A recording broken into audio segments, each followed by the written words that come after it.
What would you do if a single flag could unravel a neighborhood, expose buried secrets, and leave a community forever changed?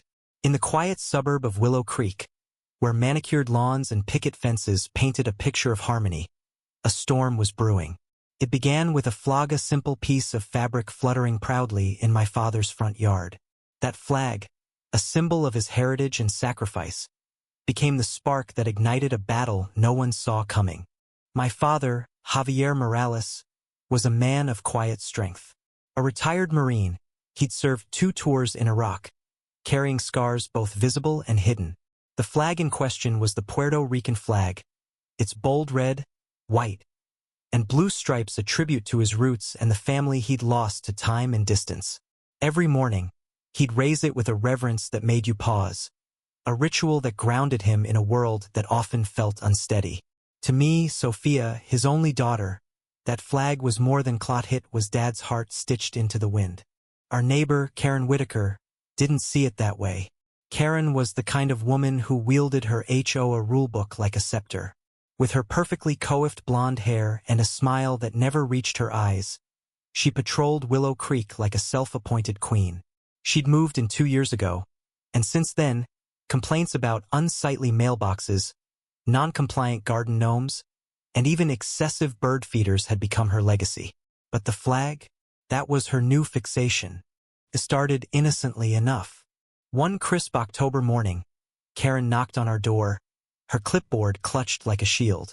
"Javier," she said, her voice syrupy but sharp, "that flag is a violation of HOA guidelines. Article 7, Section 3. No non-American flags are permitted in front yards. It's distracting and, frankly, unpatriotic." Dad stood in the doorway, his broad shoulders tense, his eyes narrowing. "Karen, this flag honors my heritage. It's not coming down." His tone was calm but unyielding, like a river carving through stone. I watched from the living room, my heart pounding. Karen's lips pursed, and she scribbled something on her clipboard. "You'll be hearing from the HOA," she warned before turning on her heel. I wanted to scream after her, to tell her she didn't understand what that flag meant to us, but Dad just shook his head. "Let her try," he said softly. "She doesn't know who she's dealing with." The next week, a letter arrived from the HOA demanding the flag's removal within 48 hours or a $500 fine. Dad read it, folded it neatly, and tossed it into the trash. "They can fine me all they want," he said, his voice steady but laced with defiance. "This is my home."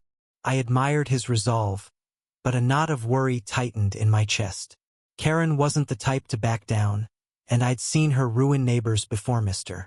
Jenkins had to repaint his entire house because she deemed his shade of blue too vibrant. Days later, Karen escalated. She didn't just want the flag gone. She wanted Dad humiliated.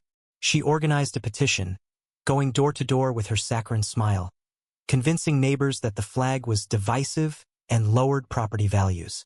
Most people signed just to avoid her wrath, but a few, like Mrs. Patel across the street, refused. "Javier's flag doesn't hurt anyone," Mrs. Patel told me later, her voice firm. "Karen's the one stirring trouble." Then came the twist no one expected. At the next HOA meeting, a new face appeared, Marcus Tate, a lawyer who just moved into the cul-de-sac. Marcus was unassuming, with wire-rimmed glasses and a quiet demeanor, but his presence shifted the room. He'd heard about Karen's crusade and had done some digging.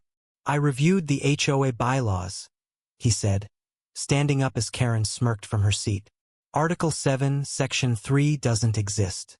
The rule about non-American flags was repealed 3 years ago after a state law protected cultural displays." A murmur rippled through the crowd. Karen's face paled, but she doubled down. "That's absurd. I've enforced that rule for years." Marcus wasn't done. He pulled out a stack of papers complaints filed against Karen by neighbors over the years. Overreaching fines, harassment, even threats to foreclose on homes for minor violations. "This isn't about a flag," Marcus said, his voice rising with quiet power. "This is about abuse of authority." The room erupted in whispers. Karen's allies squirmed, and I saw Dad's eyes widen, a spark of hope flickering. The meeting turned into a reckoning. Neighbors who'd been silenced by Karen's intimidation spoke up.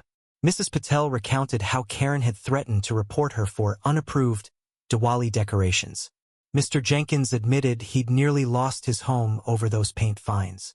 Even quiet Mrs. Larson, who never spoke, revealed Karen had bullied her into removing her late husband's memorial bench. The flag wasn't the issue, it was Karen's reign of terror. Dad stood up, his voice steady but heavy with emotion. This flag represents my family, my service, my life. If you want it down, you'll have to tear it down yourself. The room fell silent. Karen's face twisted, and she stormed out, vowing to fix this. She didn't. Instead, she dug her own grave.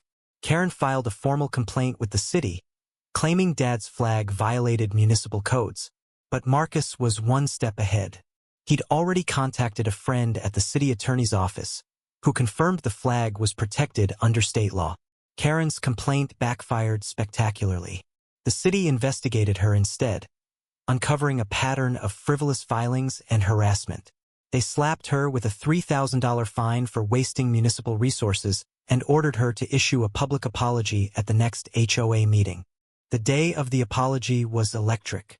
The community center was packed, neighbors buzzing with anticipation. Karen stood at the podium, her hands trembling as she read from a prepared statement. "I regret any distress caused by my actions regarding Mr. Morales' flag," she mumbled, her voice barely audible. "I will comply with all state laws moving forward."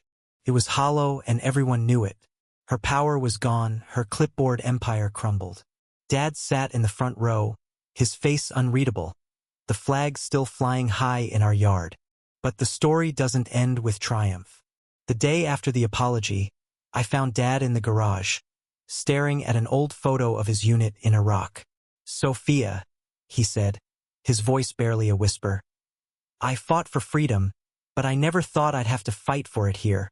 His words hit me like a punch. I'd been so caught up in the victory over Karen, I hadn't seen the toll it took on him. The flag wasn't just a symbol, it was his anchor, and Karen's attack had shaken something deep inside him. A week later, Dad took the flag down. Not because he was forced to, but because he was tired. Tired of the stares, the whispers, the weight of proving he belonged in his own home.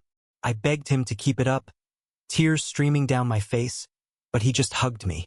"It's not about the flag anymore, Mija," he said. "It's about peace."